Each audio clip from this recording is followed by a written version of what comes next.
बिस्मिल्लाहिर्रहमानिर्रहीम। अस्सलाम वालेकुम गाइस, उम्मीद करती हूँ आप सब खैरियत से होंगे। आपको अपने चैनल में सीना में वेलकम कहती हूँ। तो क्लास हम लोगों का क्लास 9 मैथ्स इन text book 4 chapter number 8 quadratic equation continue है, जिसकी आज हम एक्सरसाइज 8.3 का क्वेश्चन नंबर 9 स्टार्ट करने जा रहे हैं। इससे पहले क्वेश्चन नंबर 8 तक कंप्लीट करवा चुकी हूँ। जिन लोगों ने कंप्लीट नहीं किए वो मेरे चैनल की प्लेलिस्ट से कंप्लीट कर सकते हैं। इसके अलावा उस प्लेलिस्ट का लिंक आपकी वीडियो के डिस्क्रिप्शन में भी मौजूद है, वहां से क्लिक करके भी कंप्लीट कर सकते हैं। तो क्लास शुरू करते हैं आज का क्वेश्चन नंबर 9 जी। Solve the following equation. यहाँ भी हमें इक्वेशन को सॉल्व करना है। सबसे पहला काम इसको क्वाड्रेटिक इक्वेशन की फॉर्म में लाना होगा। तो क्लास इसके लिए यहाँ पर आप देख सकते हैं कि ये पूरे फ्रैक्शन यहाँ भी और ये भी बिल्कुल सेम है, ठीक है ना। इनको हम सपोज कर लेते हैं, चूंकि सेम है सपोजिशन से क्वेश्चन सॉल्व करना इजी हो जाता है। अच्छा क्लास, क्वेश्चन तो हम स्टार्ट करने जा रहे हैं। स्टार्ट करने से पहले एक छोटी सी मिस्टेक है क्वेश्चन में, वो आप करेक्ट कर लीजिए। देखिए, हो सकता है कि आपकी बुक में 1 लिखा हो, लेकिन बहुत सारी बुक में यहाँ पर 1 नहीं है बल्कि यहाँ पर 4 लिखा हुआ है, ठीक है, बुक के अंदर, जो कि रॉन्ग है। अगर आप यहाँ 4 लिखते हैं और 4 लिखकर अगर आप क्वेश्चन को सॉल्व करेंगे, कभी भी वो क्वेश्चन सॉल्व नहीं होगा, बहुत प्रॉब्लम क्रिएट करेगा, बहुत अजीबोगरीब इसका आंसर आएगा। फिर नहीं कहिएगा कि ये क्या मसला है। असल में क्वेश्चन ही रॉन्ग है। यहाँ पर इसको काट कर आप 1 कर लीजिए 4, ठीक है, तो फिर आपका आंसर बिल्कुल एक्यूरेट आएगा। जी, तो अब आप देखिए यहाँ पर हमने इसको सपोज करना है x अपॉन x माइनस 1 और x अपॉन x माइनस 1। हम ये कह देते हैं कि ये y के इक्वल है, ठीक है। तो हम सपोज कर लेते हैं लेट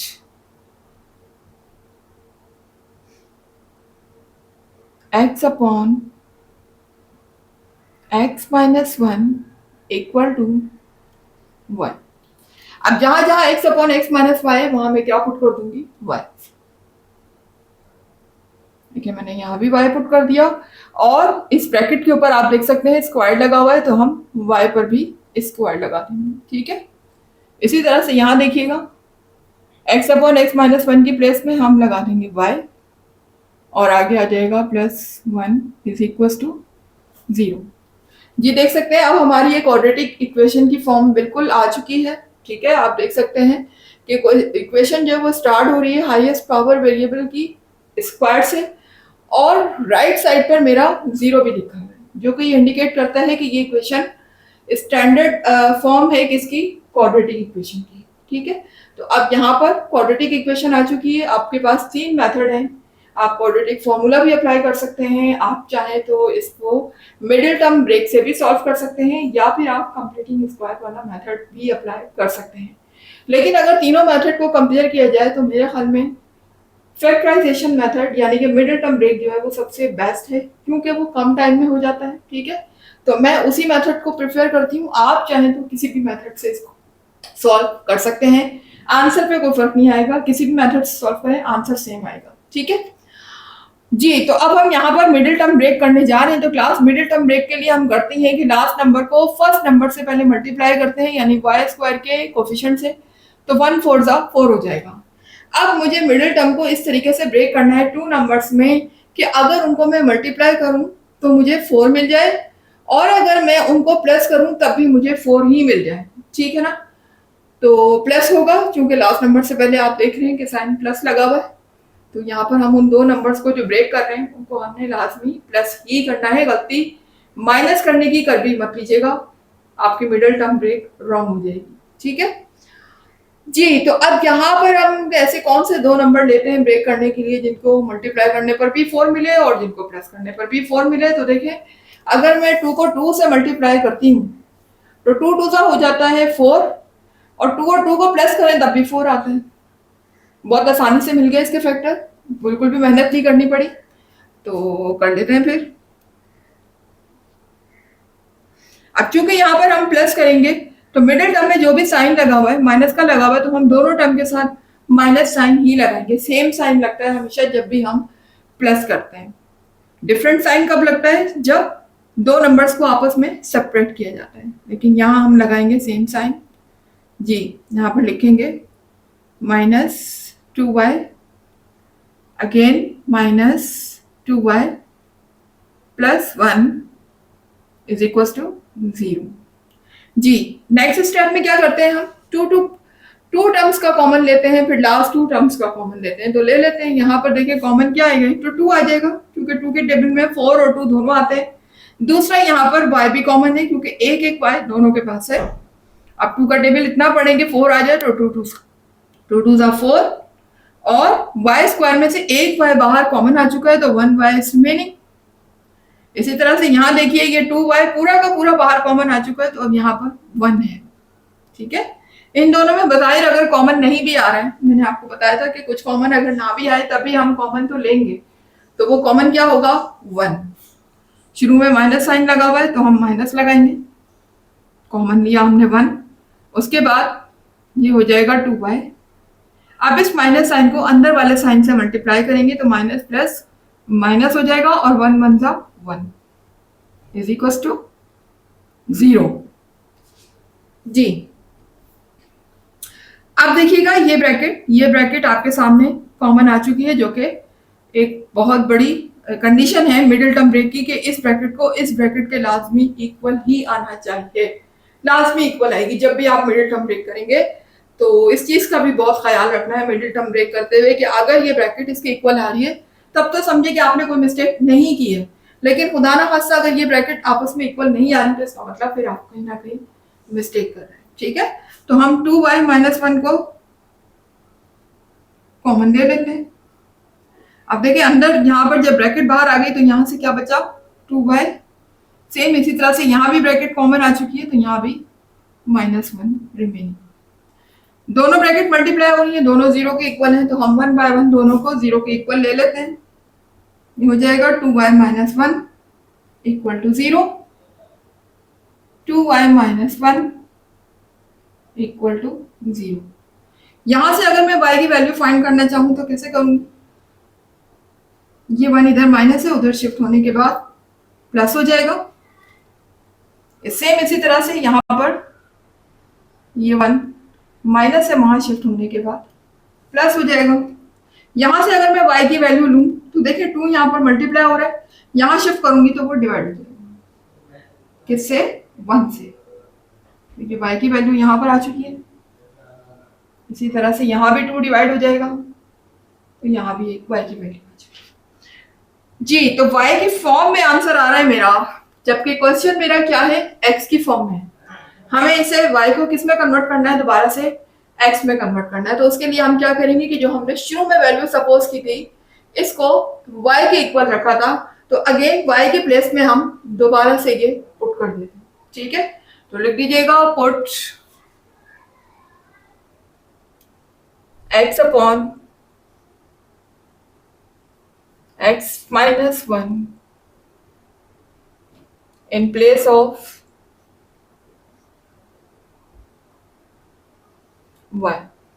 y की जगह पे हम इसको रखने जा रहे हैं, जहां जहां y है वहां हम इसको पुट कर देंगे, तो ये हो जाएगा x अपॉन x माइनस 1 और इसी को किस तरफ लिखा हुआ है 1/2।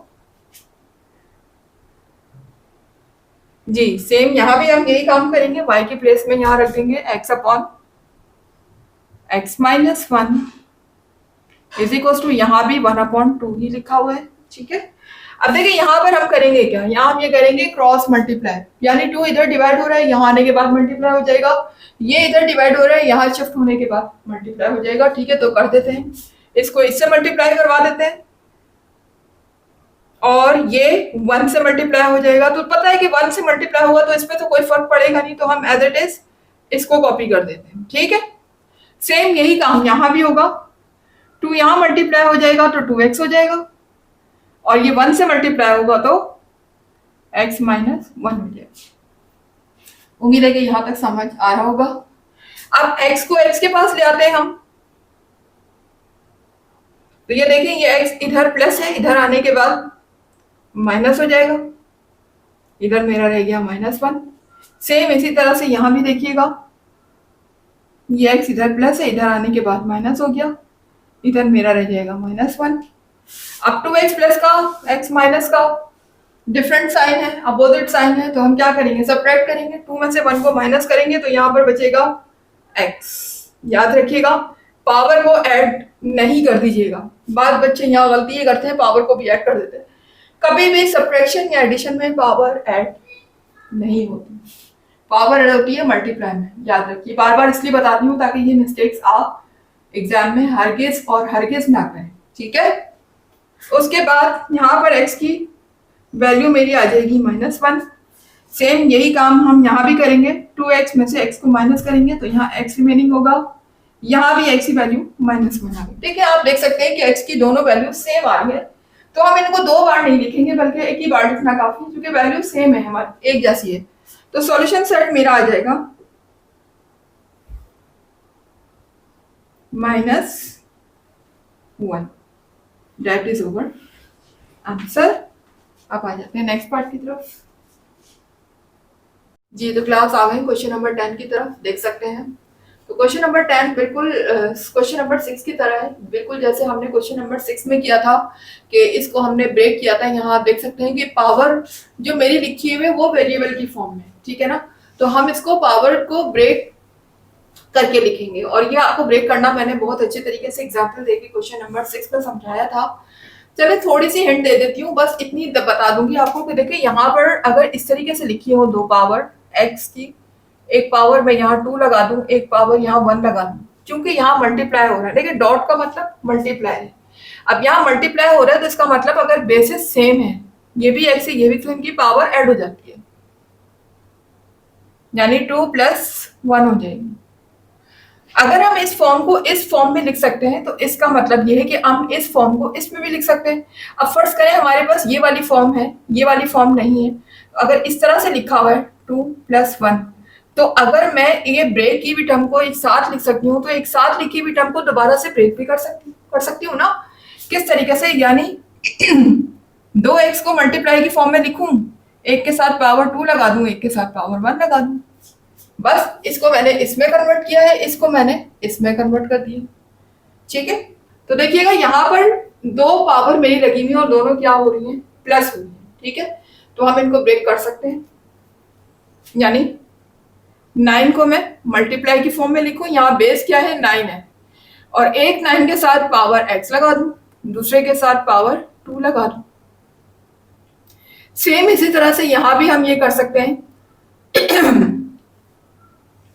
3 को ब्रेक कर सकते हैं हम। अच्छा, ये डॉट का मतलब इधर मल्टीप्लाई क्लास, ठीक है।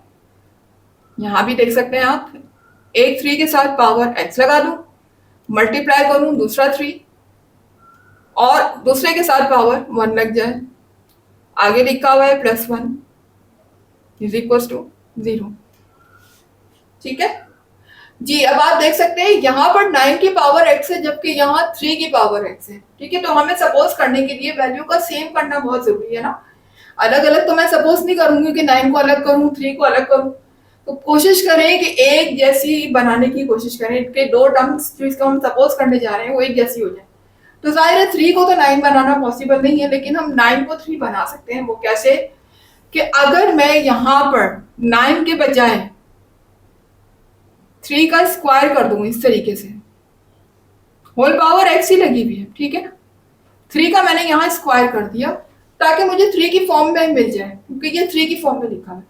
तो 3 का स्क्वायर का क्या मतलब होता है, यानी 3 को 2 टाइम्स मल्टीप्लाई करना, 3 को 3 से मल्टीप्लाई करना, तो क्या मिल जाएगा मुझे, 9 मिल जाएगा, क्योंकि 9 परफेक्ट स्क्वायर है किसका, 3 का। जी, अब देखें यहाँ पर 3 तो आ चुका है, आगे लिखा हुआ है 9 की पावर स्क्वायर -6 मल्टीप्लाई बाय 3 की पावर x डॉट 3 की पावर 1 एंड +1 = 0। जी क्लास, अभी भी देखें यहाँ पर 3 की पावर स्क्वायर है, x बाहर लिखा हुआ है। तो आपको पता है क्लास के मल्टीप्लाई में ये दोनों पावर, जब एक पावर के ऊपर पावर लगी होती है तो आपस में क्या हो रही होती है, मल्टीप्लाई हो रही होती है। और मल्टीप्लाई को हम आगे पीछे लिख सकते हैं, मतलब आप 7 को 2 से मल्टीप्लाई करें या 2 को 7 से मल्टीप्लाई करें, बात तो एक ही है, आंसर पे कोई फर्क नहीं पड़ेगा।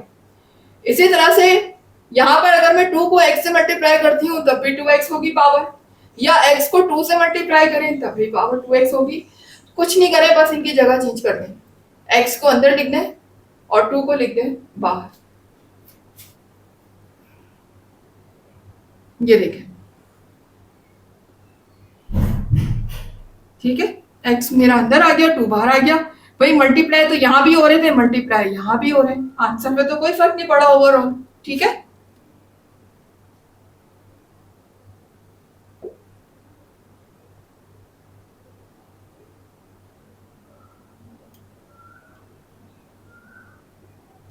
लेकिन इससे हुआ क्या, मुझे यहाँ पर 3x मिल गया। मुझे सपोज करना इजी हो गया, क्योंकि ये क्या था, मेरे पास 3x था, मुझे इसको 3x बनाना था ताकि मैं एक ही दफा सपोजिशन करूं कि 3x को y के इक्वल सपोज करूं, 3 की पावर x को y के इक्वल सपोज कर सकूं। तो अब यहाँ पर दोनों सेम हो चुके हैं।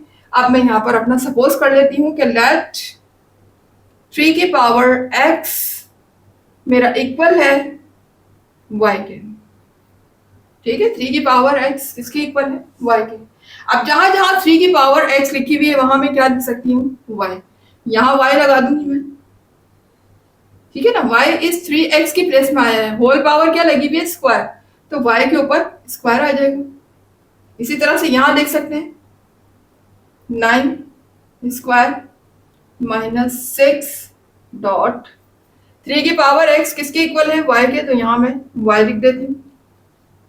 ठीक है, आगे लिखा हुआ है मल्टीप्लाई बाय 3 की power 1 plus 1 is equal to 0। जी अब आप देख सकते हैं जहां जहां भी 3x था वहां पर मैंने क्या पुट कर दिया है, y। जी अब इसको फर्दर सिंप्लीफाई कर लेते हैं ताकि हमारी ये क्वाड्रेटिक इक्वेशन की स्टैंडर्ड फॉर्म आ जाए। जी यहाँ देख सकते हैं 9 की पावर क्या लगी हुई है, स्क्वायर। इसका क्या मतलब है 9 की पावर स्क्वायर का, यानी 9 को हमने 9 से ही मल्टीप्लाई करना है। 9 9 सा हो जाएगा 81। ठीक है, आगे लगा हुआ है -6 और डॉट लिखा हुआ है, डॉट का मतलब आपको पता है मल्टीप्लाई है, तो 6 जो है वो मल्टीप्लाई हो रहा है किससे, y से। इसी तरह से आगे देखिए यहाँ लिखा हुआ है डॉट 3, इसका मतलब भी मल्टीप्लाई है। ये तीनों आपस में बेसिकली मल्टीप्लाई हो रहे थे। चले इसको नेक्स्ट स्टेप में कर लेते हैं हम। अच्छा क्लास अब जरा देखिएगा 81 वाई स्क्वायर से क्या हो रहा है, मल्टीप्लाई हो रहा है, बीच में डॉट का साइन है, इसका मतलब है मल्टीप्लाई हो रहा है। तो आपको पता है जब हम क्वाड्रेटिक इक्वेशन बना रहे होते हैं तो जो नंबर होता है वो बाद में नहीं बल्कि पहले लिखा हुआ होता है। ऐसे ही होता है ना कि मल्टीप्लाई तो मुझे करना है लेकिन 81 को पहले लिखूंगी, वाई स्क्वायर को बाद में लिखूंगी, तो 81 मेरा पहले आ जाएगा और वाई स्क्वायर बाद में आ जाएगा। आई होप कि आपको समझ आ रहा होगा। ठीक है, उसके बाद यहाँ देखिएगा ये भी मल्टीप्लाई हो रहे हैं आपस में, इसका मतलब 6 को मैं 3 से मल्टीप्लाई करूंगी तो 6 3 जा 18 हो जाएगा, ये हो जाएगा 18y। और यहाँ पर देखिएगा आगे लिखा हुआ है +1 इज इक्वल टू 0। जी अब आप देख सकते हैं कि ये परफेक्ट हमारी स्टैंडर्ड फॉर्म आ चुकी है किसकी, क्वाड्रेटिक इक्वेशन की। इक्वेशन स्टार्ट भी हाईएस्ट पावर स्क्वायर से हो रही है और यहाँ देखिए राइट साइड पे मुझे 0 भी मिल गया, जो कि क्या इंडिकेट कर रहा है कि ये हमें क्वाड्रेटिक इक्वेशन की स्टैंडर्ड फॉर्म यहाँ पर मिल चुकी है। अब हम इसको किसी भी मेथड से सॉल्व कर सकते हैं, लेकिन मैं यहाँ पर सॉल्व कर रही हूँ बाय फैक्टराइजेशन मेथड से, यानी मिडिल टर्म ब्रेक से। तो देखिए यहाँ पर 1 को लास्ट नंबर को 81 से जब हम मल्टीप्लाई करेंगे तो ये 81 ही होगा। ठीक है, 1 को 81 से मल्टीप्लाई करने पर 81 ही आएगा। अब मुझे मिडिल टर्म में 2 नंबर को इस तरीके से ब्रेक करना है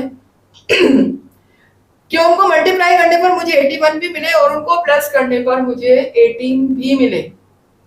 तो बहुत इजी है, सिंपल है भाई। 9 को आप 9 से अगर मल्टीप्लाई करते हैं, ठीक है ना, 9 9 से क्या होगा 81, और अगर 9 में मैं 9 को प्लस करूं तो मुझे 18 भी मिल जाएगा, मिल गया ना। यानी कि मल्टीप्लाई करने पर मुझे 81 भी मिल रहा है और प्लस करने पर मुझे 18 भी मिल रहा है। अब आप कहेंगे प्लस कर रहे हैं, तो प्लस इसलिए कर रहे हैं क्योंकि लास्ट नंबर से पहले प्लस साइन लगा हुआ है। ये बात तो मैं आपको शुरू से बता रही हूँ कि प्लस या माइनस का डिसीजन हम इस साइन को देखकर करेंगे जो लास्ट नंबर से पहले लगा हुआ है। अगर लास्ट नंबर से पहले प्लस साइन है तो हम उन 2 नंबर को जो ब्रेक कर रहे हैं उनको आपस में ऐड ही करेंगे, कभी भी माइनस नहीं करेंगे। ठीक है, तो जनाब यहाँ पर हमें फैक्टर मिल चुके हैं, हम इसको ब्रेक कर लेते हैं। ये हो जाएगा -9y। ठीक है, और सेकंड के साथ भी माइनस ही आएगा क्योंकि मिडिल टर्म में साइन मेरा माइनस लगा हुआ है और हम ऐड कर रहे हैं, तो एडिशन में हमेशा वही साइन आता है दोनों नंबर के साथ जो ब्रेक हो रहे हैं, जो कि मिडिल टर्म में लगा होता है। मिडिल टर्म में माइनस लगा हुआ है तो दोनों के साथ हम माइनस ही लगाएंगे। आगे लिखा हुआ है +1 इज इक्वल टू 0। उम्मीद है कि यहाँ तक आपको समझ आ रहा होगा। जी क्लास, अब हम क्या करेंगे, नेक्स्ट स्टेप में हम ये करते हैं कि दो दो टर्म्स का कॉमन लेते हैं, यानी फर्स्ट 2 टर्म्स का कॉमन, फिर सेकंड 2 टर्म्स का कॉमन। तो यहाँ से अगर हम कॉमन लेंगे तो देख सकते हैं 9 कॉमन आएगा, क्योंकि 9 की टेबल में 9 भी आता है और 81 भी आता है। दूसरा y कॉमन आएगा, क्योंकि एक एक y दोनों के पास है, तो ले लेते हैं कॉमन। एक तो 9 कॉमन आ गया, दूसरा y कॉमन आ गया, ठीक है। उसके बाद देखें यहाँ हम 9 के टेबल को इतना पढ़ेंगे कि 81 आ जाए, तो 9 9 सा 81, और चूंकि यहाँ पर 2 y थे, एक y बाहर कॉमन आ चुका, तो 1 y इज रिमेनिंग। इसके अलावा माइनस लिखा हुआ है आगे, और ये देखें 9 y पूरा का पूरा बाहर कॉमन आ चुका है, तो अब ये रिपीट नहीं होगा, इसकी प्लेस में हम क्या लिखेंगे 1। यहाँ देखिएगा बज़ाहिर दोनों में कुछ भी कॉमन नहीं है, ऐसी सूरत में क्या कॉमन लेते हैं हम 1, क्या कॉमन लेंगे 1, और शुरू में जो साइन लगा हुआ है वो भी कॉमन आएगा। यहाँ शुरू में साइन माइनस लगा हुआ है तो हम -1 कॉमन लेंगे। अंदर मेरा क्या बचेगा 9y, और ये जो मैं बाहर कॉमन ले चुकी हूँ माइनस साइन, ये अगेन अंदर वाले इस साइन से जब मल्टीप्लाई होगा तो माइनस प्लस माइनस हो जाएगा, और यहाँ हो जाएगा 1। आगे लिखा हुआ इज इक्वल टू 0। जी, अब आप देख सकते हैं कि ये ब्रैकेट इस ब्रैकेट के अगेन कॉमन आ चुकी है, तो ले लेते हैं इसको दोबारा से कॉमन। अब अंदर मेरे पास क्या बचेगा 9y - 1, ठीक है, इज इक्वल टू 0। दोनों ब्रैकेट मल्टीप्लाई हो रही हैं, दोनों 0 के इक्वल है, 1 बाय 1 दोनों को 0 के इक्वल लिख लेते हैं। 9y - 1 भी 0 के इक्वल हो जाएगा, और सेम 9y - 1 इधर भी 0 के इक्वल होता है, ठीक है। दो वैल्यू मेरे पास आ रही है y की। अब यहाँ देखें -1 को उधर शिफ्ट करूंगी तो ये प्लस हो जाएगा, यही काम यहां भी कर दीजिए। 1 को उधर शिफ्ट करते हैं तो ये प्लस हो जाता है, इधर 9 मल्टीप्लाई हो रहा है, इधर डिवाइड हो जाएगा, 1 से डिवाइड हो गया, मेरे पास y की वैल्यू आ गई। सेम यहां भी यही हुआ, 9 इधर मल्टीप्लाई हो रहा है, इधर शिफ्ट होने के बाद डिवाइड हो गया। ये y की मेरे पास दो वैल्यू आ तो चुकी है, लेकिन ये y की फॉर्म में, जबकि मेरा क्वेश्चन x की फॉर्म में था।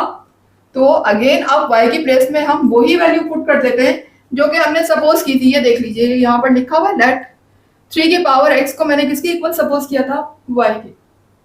तो अब जहां जहां y लिखा हुआ है वहां मैं अगेन दोबारा से यही वैल्यू को पुट कर देती हूँ, ताकि मेरा आंसर मुझे x की फॉर्म में मिल जाए। तो लिख दीजिएगा पुट 3 की power x in place of y, ठीक है। y की प्लेस में हम ये वैल्यू रखने जाए जो कि है 3 की power x is equal to 1/9। यहां भी हम सेम यही काम करेंगे, 3 की पावर x रख लूंगी, आगे लिखा हुआ है 1/9। जी, अब क्या करेंगे हम, अब मुझे जिसकी वैल्यू चाहिए ना, x की वैल्यू चाहिए, वो पावर की सूरत में, ठीक है ना, पावर की सूरत में है। तो अब आंसर हम इसका कैसे ले सकते हैं, देखिए हमारा जो मैथ्स का रूल है वो हमें ये कहता है कि भाई अगर जिसकी आपने वैल्यू निकालनी है वेरिएबल की, अगर वो पावर की सूरत में है तो उसकी जो बेस है, बेस क्या होती है, जिसकी वो पावर हो, x की बेस क्या होगी 3 होगी।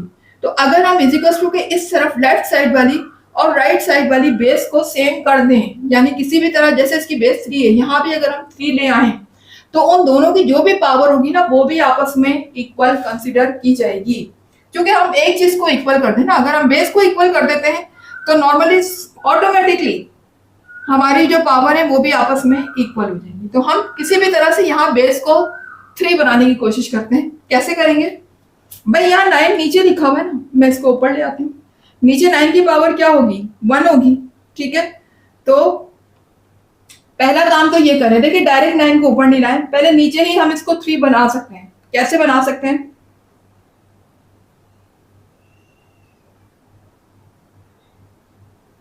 भाई, 9 जो है वो किसका परफेक्ट स्क्वायर है, 3 का परफेक्ट स्क्वायर है। अगर मैं यहाँ 3 की पावर स्क्वायर लगा दूं तो उसका मतलब भी तो यही है कि 9 है, कि 3 को 3 से दोबारा मल्टीप्लाई करेंगे तो 9 आ जाएगा। लेकिन उसका फायदा ये होगा कि मुझे बेस 3 मिल जाएगी। ये देखें यहाँ मैंने क्या किया, इसकी पावर को स्क्वायर कर दिया। सेम यही काम यहाँ भी करेंगे हम, 3 की पावर को यहाँ पर स्क्वायर कर देंगे जी। उसके बाद हम ये करेंगे कि देखिए यहाँ पर 3 की पावर हमने स्क्वायर लगा दी। अब क्योंकि मुझे इसको ऊपर लेकर आना है, डिनोमिनेटर में लिखा हुआ है ना, मुझे ऊपर लेकर आना है, तो आपको पता है कि जब कभी भी हम किसी भी नंबर की पोजीशन को चेंज करते हैं, न्यूमिनेटर से डिनोमिनेटर या डिनोमिनेटर से न्यूमिनेटर में लेकर आते हैं, तो उसकी जो पावर जो भी होती है उसकी साइन चेंज हो जाती है। तो यहाँ पर अगर ये 2 प्लस का है, अगर मैं इसको ऊपर लेकर आऊंगी तो इसकी पावर माइनस होकर माइनस हो जाएगी, जो कि 2 यहाँ प्लस है। तो आप कर लेते हैं, यहाँ पर देखिएगा 3 की पावर x है, और इस 3 को जब मैंने ऊपर लिया, ये देखिए ऊपर आने के बाद इसकी पावर हो गई है -2।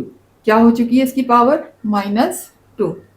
सेम यही काम यहां भी कर लेते हैं हम, 3 की पावर x लिखी हुई है, और इस 3 को जब मैं ऊपर लेकर आऊंगी तो इसकी पावर हो जाएगी -2। ठीक है, दोनों की पावर देख सकते हैं कि माइनस में चेंज हो चुकी है, साइन चेंज हो गए।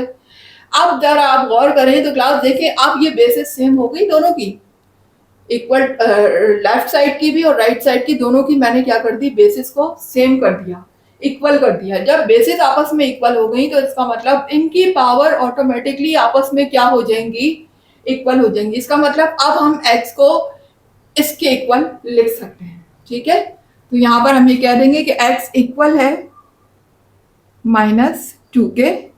सेम यहाँ भी यही हो सकता है, दोनों की चूंकि बेसिस सेम हो चुकी है तो ऑटोमेटिकली इनकी पावर भी क्या हो जाएंगी, इक्वल हो जाएंगी। तो यहाँ भी x इक्वल हो जाएगा -2 के।